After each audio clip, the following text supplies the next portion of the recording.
Psalm 107 contains a verse that has impacted my life more than most. It's a verse that I've thought about for the better part of the last 20 years. I encountered it as a young youth pastor taking my students away for the summer to Young Life Camp. And at the end of the week, when Young Life had done an incredible job presenting the gospel and giving a chance for the kids to respond and receive Jesus Christ, they would ask them to then tell everyone about that. And they would put up Psalm 107, verse 2, which read this: "Let the redeemed of the Lord say so." Now, what they were asking those students to do is to just stand up and tell everyone about what Jesus had done in their lives. And so students would stand up and say something like, "My name's Adam Jackley, and this week I gave my life over to Jesus Christ." Or, "My name's Adam Jackley, and this week I moved from death to life." Something simple and yet profound. What those students were doing is giving witness or giving testimony. Now, that word witness is an incredible word in the New Testament. And what it means is to both see and tell. That concept impacted me so much that a few years ago I preached a sermon about witnessing, in which my bottom line was simply see something, say something. That as you saw God at work in your life, that you would feel free and maybe even emboldened to say something about what God was doing. And so our work is simply that, to see something and say something. It's not to convert. Our task is simply to tell or talk or testify. Now, there's a scene in the New Testament where Peter and John, men who had been around Jesus, were preaching the gospel, and they were arrested for it. And they were taken to prison, and yet they just wouldn't stop talking about Jesus. And so the Sanhedrin, the high religious court, dragged them out and commanded them to stop preaching the gospel.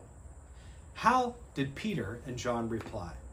We read their response in Acts 4, verse 20, when they said, "As for us, we cannot help speaking about what we have seen and heard." They couldn't stop seeing something and saying something. They were involved in this art of testimony and giving witness about what they had seen and heard. All they did was tell about their experience with Jesus Christ.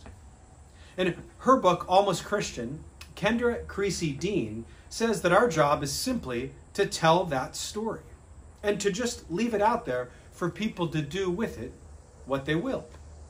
She quotes another theologian with these words, where Leif Inger wrote, "Is there a single person on whom I can press belief? No, sir. All I can do is, here's how it went, here's what I saw, I've been there and I'm going back, make of it what you will." Now, I hope you hear that and think, that sounds way too easy.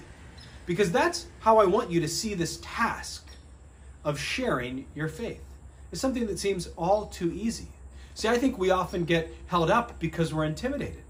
We don't know if it'll come out right, or we don't always know the right things to say. And what we're encountering is an example of people who just say, "I can't help but talk about what I've seen and heard." See, Peter and John knew something. A while before they were captured and imprisoned and commanded to stop, Jesus had spoken these words to them. Jesus said in Mark 13:11, "Whenever you are arrested and brought to trial, do not worry beforehand about what to say. Just say whatever is given you at the time, for it is not you speaking, but the Holy Spirit." Peter and John both acted out of obedience and expectation that God would bless them for it. See, they were commanded to speak, to say something in those crucial moments. And yet, when they did that, when they summoned the courage to say something about their faith, God met them there and gave them the words to speak. So my hope for you is that you would find yourself presented with the same opportunity. That you would find yourself occasions to obey God in saying something about your faith. But that you would find that God is more than able to meet you in those moments and give you the words to speak. A quote that has been deeply impactful for my life is by Dorothy Day when she said this. She said, "If I have achieved anything in my life, it has been because I have not been embarrassed to talk about God." So that's my invitation to you, that you would see something and say something.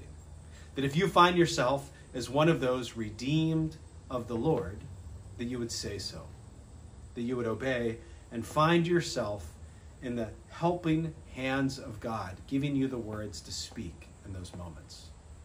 Let the redeemed of the Lord say so.